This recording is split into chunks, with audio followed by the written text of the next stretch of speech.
வணக்கம். இப்ப நீங்க பார்த்து கொண்டிருக்கிற இந்த காணி வந்து A9 வீதியோரமாக விற்பனைக்கு வந்திருக்குது. இந்த காணி வந்து இரணமடு சந்தைக்கும் முருகண்டி கோயிலுக்கும் இடையில தான் விற்பனைக்கு வந்திருக்குது. மற்ற இந்த காணியினுடைய விலையும் வந்து இந்த இடங்கள்ல போற விலையை விட மிக மலிவாகவும் பேசி தீர்மானிக்கக்கூடிய விலையுமாக இருக்குது. இந்த காணி வந்து ஒரு அவசர தேவை ஒன்றுக்காக விற்கப்படுகிறது. இந்த காணி வந்து சரியாக இங்க அமைந்திருக்குன்னு பார்த்தீங்கன்னு சொன்னால் இரணமடு சந்தைக்கும் முருகண்டி கோயிலுக்கும் இடையில A9 வீதியோரமாகத்தான் இந்த காணி அமைந்திருக்குது. அதாவது வந்து இரணமடு சந்தியில இருந்து ஒரு அண்ணளவாக பார்த்தால் ஒரு 800 மீட்டர் தூரம் மட்டும்தான் இந்த காணிக்கான தூரம்.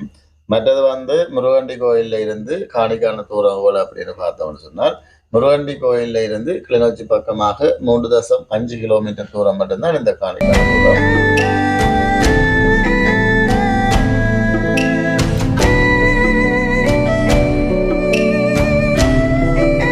மற்றது இந்த காணியினுடைய அளவு திட்டத்தை பார்த்தோம் என்று சொன்னால் 5 பரப்பு காணி இது. மற்றது இந்த காணியின் முன்பக்க வீதியோரமாக 110 அடி அகலம் கொண்ட காணியாக இருக்குது. மற்றது காணிக்குள்ள வந்து நல்ல பெரிய திட்ட வீடு ஒன்று இருக்குது. மற்றது தற்காலிக வீடு ஒன்றும் இருக்குது. அடுத்ததாக இந்த காணியின் விலையை பார்த்தோம் என்று சொன்னால் பரப்பு 70 லட்சம் எனவும் சதுரடி கணக்கில் வந்து ஒரு அடி 3.5 லட்சம் எனவும் கூறப்படுகிறது. இதை நீங்கள் எப்படி வாங்குவதென்றாலும் சரியான முறையில் வந்து அளவு திட்டத்துக்கு ஏற்றவாறு வாங்கி கொள்ள முடியும்.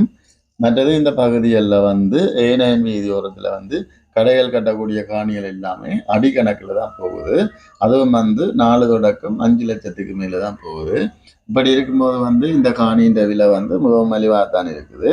மற்றது நீங்கள் இந்த காணியை வாங்குவதாக இருந்தால் விலை தொடர்பாக உரிமையாளருடன் நேரடியாகவே கதைச்சு பேசி விலையை தீர்மானித்து கொள்ளலாம். எனவே உங்களுக்கு இந்த காணி பிடிச்சிருந்தால் ஸ்கிரீன்ல தெரியும் நம்பருக்கு அழைப்பு ஏற்படுத்துங்கள். காணி தொடர்பான அனைத்து விடயத்தையும் முழுமையாக பெற்றுக்கொள்ள முடியும். மற்றது இதுபோல உங்களுடைய காணிகள் வீடுகள் விற்பனை செய்ய வேண்டுமாயின் காணியினுடைய மதிப்பீட்டுக்கு அமைய குறித்த காலத்துக்குள் ஒப்பந்தம் செய்யப்பட்டு தரமான சேவையினை எம்மால் வழங்க முடியும். நீங்கள் என்னுடைய காணொலியை முதல் தடவையாக பார்த்தீங்கன்னு சொன்னால் மறக்காமல் சப்ஸ்கிரைப் செய்து வச்சுக்கொள்ளுங்க. ஓகே, நன்றி வணக்கம் உறவுகளே. இதுபோல மீண்டும் ஒரு காணொலியில் சந்திப்போம். நன்றி வணக்கம்.